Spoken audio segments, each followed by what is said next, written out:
हमें मानव जीवन उत्तम चोला मिला है और इस उत्तम चोला को पाकर हम अपने आप को कृतार्थ कर सकते हैं। लेकिन इसके लिए हमें ज़रूरत है ज्ञान की, और ज्ञान हमें सद्गुरु द्वारा ही मिलेगा। संसार में सब कुछ भरा पड़ा है। इस संसार में अमृत भी है और जहर भी है। विष अमृत फल फलल अनेका, बहुधा वेद कहे तरबे का। और धर्म ग्रंथों में भी विष अमृत जैसे बात है, सुलझाने वाली बात है तो उलझाने वाली भी बात है। संसार में भी ऐसे हैं, तमाम साधु संत भी ऐसे हैं जो आदमी को मूर्ख बनाकर पैसा ऐंठते हैं। उन्हें ज्ञान से, उन्हें सुख शांति से कोई मतलब नहीं होता दूसरे को। समाज में ऐसे लोग हैं जो भटकाते हैं, भरमाते हैं। तो हमको दोनों तरफ से समझदारी होनी चाहिए। आदमी के लिए दो जाल है, खानी और बानी जाल। खानी जाल कहते हैं जो परिवार होता है, समाज के लोग होते हैं, और वाणी जाल उसे कहते हैं जो शब्दों में लिखा गया। तो इन सब बातों को समझने के लिए हमको सतगुरु की ज़रूरत है, समझदारी की ज़रूरत है।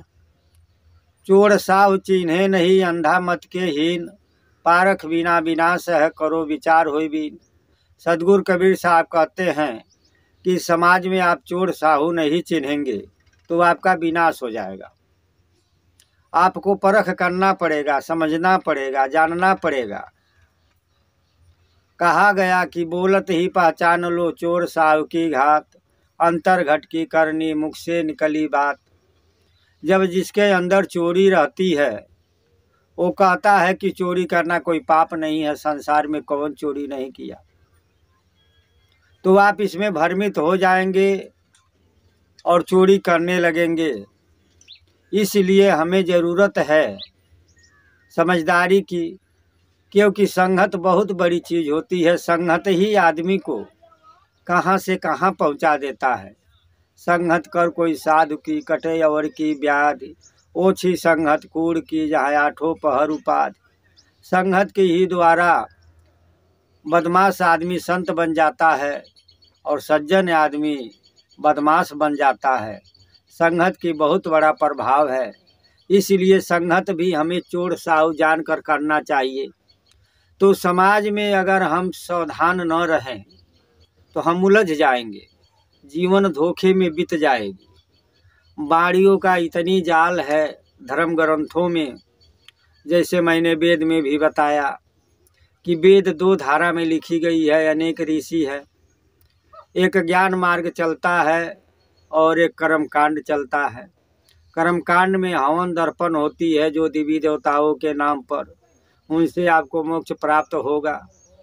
तमाम उनकी प्रक्रिया है। लेकिन वही ज्ञान मार्ग भी चला जिसमें साधु संत होते हैं, ज्ञान प्रचार की बात करते हैं, विवेक पारक की बात करते हैं।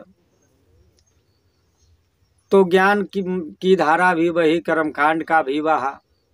अब बहुत लोग कर्मकांड पे जोर देते हैं, बहुत लोग ज्ञान मार्ग पर जोर देते हैं। लेकिन ज्ञान मार्ग जो है वो साधु संतों का चलाया हुआ है, सुलभ है, उसमें वस्तुओं की ज़रूरत नहीं होती है। साधु संत आते हैं, अपना भोजन भंडारा करते हैं, ज्ञान दीक्षा देते हैं, रहनी गहनी की बात बताते हैं। जबकि कर्मकांड में ये सब नहीं है। कर्मकांड में रहनी गहनी की बात नहीं है, बस देवी देवताओं के नाम पर पूजा होता है। अब कर्मकांड अक्सर लेकर ब्राह्मण लोग चलते हैं और ज्ञान मार्ग किसी भी वर्ण से निकलकर साधु संत होते हैं। कभी कभी कर्मकांड का खंडन मंडन भी किया जाता है। सतगुरु कबीर साहब भी अपने बीजक में लिखे, राम कृष्ण के छोड़ आशा पढ़ गुण भय के। हम राम कृष्ण की मर्यादा और कृष्ण का गीता क्या ज्ञान के छोड़कर कर्मकांड में पढ़े। तो हमें इसके लिए समझदारी बहुत ज़रूरी है। ग्रंथों में अनेक बारियाँ ऐसी भी है जिसमें जातिवाद है, जो ब्राह्मण शूद्र बनाकर और शूद्र के विरोध कुछ बात लिखी गई है जो नहीं चाहिए। वेदों में तो ऐसा था नहीं, ऊंच नीच के भावना। लेकिन कुछ आकर इधर के ग्रंथों में लिख दिए गए। तो इस बात को भी हमें समझना जरूरी है कि जन्म से न तो कोई ब्राह्मण है और न जन्म से कोई नीच है। कर्मों से ऊंच और नीच की होती है। कोई भी व्यक्ति संत बन सकता है, कोई भी आदमी विद्वान बन सकता है। और इसीलिए शुरू में वेद ही के ऋषि कहते हैं कि जैसे चलनी को सत्तू चाल कर लोग खाते हैं, इसी तरह हमें बाड़ियों को चाल कर देखना चाहिए और तभी मिंत्र की मित्रता और लक्ष्मी वास करती है। तो ये वेद के ऋषि शुरू में ही कह देते हैं कि बाड़ियों को समझ लो, बूझ लो। सदगुरु कबीर साहब कहते हैं कि चीन चीन के गाँवों बौड़े बाड़ी पड़ी न चीन, आदि अंत और उत्पत्ति पल्लय आपे कही कही दी। कहते हैं कि बाड़ियों को चिन्ह कर गाओ, चिन्ह लो बाड़ियों की, कौन सी बाड़ी हमें उलझाती है तो कौन सुलझाती है। इस बात पर हमें विचार कर लेना चाहिए, क्योंकि बाड़ी बहुत बड़ी जाल है। एक शब्द में कहा गया कि एक नारी जाल पसारी, तासे हुआ अंदेशा, खोजत खोजत अंत न पावे ब्रह्मा विष्णु महेशा। कहते हैं एक नारी, शब्द रूपी नारी ऐसी जाल पसारी कि उस अंदेशा में लोग पड़ गए। शब्द रूपी नारी ने कल्पना रूपी जाल को पसारा और उसमें बड़े बड़े लोग पड़ गए। ब्रह्मा विष्णु महेश का मतलब बड़े बड़े लोग उलझ गए उसी बाड़ियों में। सदगुरु कबीर साहब इसीलिए कहते हैं कि साधु ऐसा चाहिए जैसा शुभ स्वभाव, सार सार को गही रहे ठोठा दे तुरा। कहते हैं कि साधु ऐसा चाहिए जिसका जैसे सूप का स्वभाव हो। सूप जैसे भूसी को फटक देती है और चावल को रख लेती है, इसी तरह हम लोग का भी स्वभाव होना चाहिए। ग्रंथों में जो अच्छी बाड़ियाँ है उसको प्रचार प्रसार में उतारो, जो अच्छा न लगे उसे छोड़ दो। चीन चीन कर गाओ और बाड़ी को चीन चीन कर गाओ। लेकिन क्या कहा जाए, आजकल तो ग्रंथों से जो भ्रामिक बाड़ियाँ है, जो जातिवादी बाड़ियाँ है, उसको हम विरोध में प्रचार करते हैं और अच्छी बाड़ियों की चर्चा नहीं करते, जबकि ये सदगुरु कबीर का मत नहीं है। हम ब्राह्मणों का विरोध करते हैं, जबकि ब्राह्मण भी लोग तमाम अच्छे संत हुए, विद्वान हुए। इनकी एक लंबा लिस्ट है, लंबी लिस्ट है जो बताया भी नहीं, इतना टाइम भी नहीं है। लेकिन ये जान लीजिए, अब शादी ब्याह है, शादी ब्याह में हर वर्ग के लोग आते हैं। जो चमार है उनका अलग स्थान है, जो धोबी है उनका भी स्थान है, यादव केवट कहार कुहार ब्राह्मण। लेकिन अब ये भी कहा जाता है कि ब्राह्मण से नहीं दूसरे से शादी कराया जाए। ठीक है, ये भी सही है। जो लोग पैसा ज़्यादा मांगे, जो अपने कर्मकांड के बल पर, जैसे आदमी डॉक्टर को बदल लेता है, ये दवाई अच्छा नहीं करते हैं, पैसा ज़्यादा लेते हैं, तो जो सहज में करते उनके पास लोग जाते हैं। इसी तरह हम कई भी दुकान की तरह बदल देते हैं। बस बदला माता पिता नहीं जाता है जीवन में, बाकी आप सबको बदल सकते हैं, सब काम कर सकता है। आज जमाना भी है, कपड़ा आदमी अपने हाथ से खींचता है, गोरू भाई सबने खुद रखता है, बर्तन भी तमाम बनाने वाले हैं, तो इसमें कोई बात नहीं है। अगर कोई अपने सामान को महंगा करके समाज पर थोपता है तो भाई उसके कुछ नियम कानून होने चाहिए। अब पंडित लोग कर्मकांड के बल पर, गरीब आदमी है और उससे 1000 मजूरी न लेकर 5000 6000 मांगा जाए कर्मकांड के नाम पर, धर्म के नाम पर, और बेचारा का खेत बांधे रखा जाए, गहना बिका जाए, तो ये कहीं का उचित नहीं।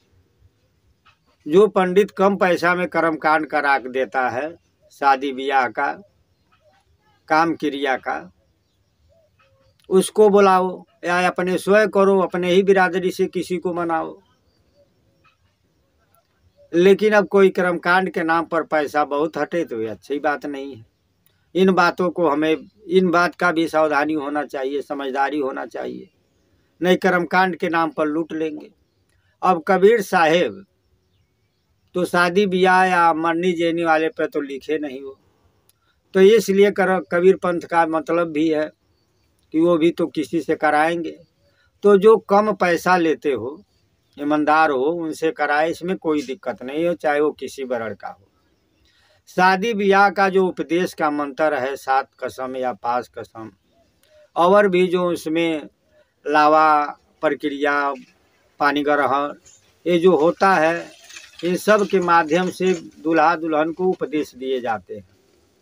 तो इस प्रक्रिया को कराए, समझाए, कोई बात नहीं है, कोई करा सकता है। या तो पंडित लोग भी अगर कम पैसा लेते हैं, उसके नाम पर बहुत नहीं अटते हैं, तो उनसे भी करा लीजिए, इसमें कोई दिक्कत नहीं है। तो हमें इन सबों से समझदारी होनी चाहिए। और ये होता भी है, मैंने बताया भी कि माता पिता सिर्फ नहीं बदले जा सकते, गुरु भी बदले जा सकते हैं, डॉक्टर भी बदले जा सकते हैं, शादी ब्याह करने वाले भी बदले जा सकते हैं। जैसे आदमी सब्जी का दुकान लगा है, तो नहीं यहाँ लेगा, दूसरे जगह लेगा। हर आदमी सस्ता खोजता है, हाँ, लेकिन खाने की जगह पर जैसे उन्हीं वस्तु रहती है, वैसे शादी ब्याह का माध्यम वही होना चाहिए जिसमें शिक्षा मिले। तो हमें इन बातों से होशियार समझदार होकर ही हम अपने जीवन को जी सकते हैं। अन्यथा समाज के लोग बहुत है जो भरमा देते हैं। तो सतगुरु कबीर साहेब अपनी बारियों से व्यक्ति को सावधान करते हैं कि हमें अच्छी तरह व्यवहार निभाना, आपस में मिलकर रहना, अगर कोई कुरीतियाँ है तो उसके खिलाफ आवाज़ उठाना, इन सबों को देखना बहुत ज़रूरी है।